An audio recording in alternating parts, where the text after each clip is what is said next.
น้ำมาสุดนี้เฮาเตรียมพบกับปิ้งเอ็นแซ่บๆกันเลยห้านน้อยแสงสีเนาะขายปิ้งเอ็นแซ่บๆเบียร์เย็นๆ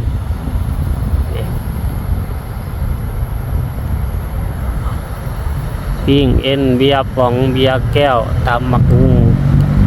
ข้าวปุ้นน้ำดื่ม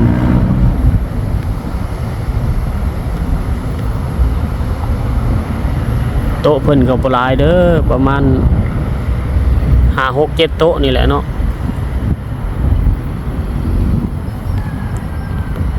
ผู้ใดมาซ่านี่แม่นบ่ทันได้โต๊ะนี่ปิ้งเอ็นแซ่บนี่เนาะ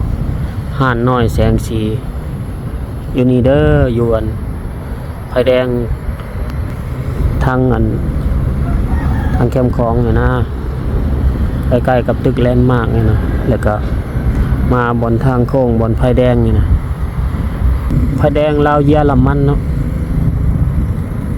ไฟแดงโรงเรียนลาวเยอรมันโรงเรียนวิทยาลัยเนี่ยเขตนี่เนาะมันก็ขายอยู่ลุมทางนี้ก็ติดน้ำคลองนี่ทางนี้ก็ได้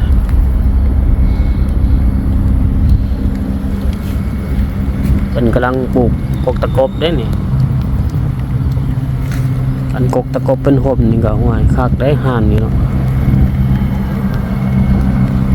แต่ก่อนเพิ่นเปิดเธอหนึ่งห่านนี่นะคนโอ้เต็มเพราะว่าคนมาเบิ่งน้ำคลองนะมาเบิ่งน้ำคลองแล้วก็เลยเขาไปนั่งกินปิ้งเอ็นอยู่นี่คือว่าเป็นทำเลดีแด่บ่อนนี่พี่น้องเลย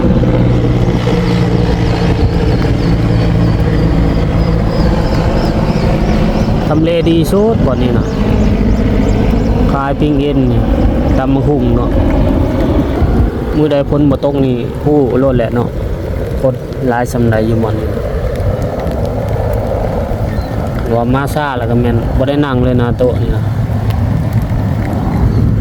มันเป็นทำเลทองเนาะบ่นี้เนาะอ้าวบ่ได้กายมาก็ลองมาเบิ่งเด้อบ่เชื่อก็ได้มื้อหน้าเนาะมือพ้นบ่ตกเนาะ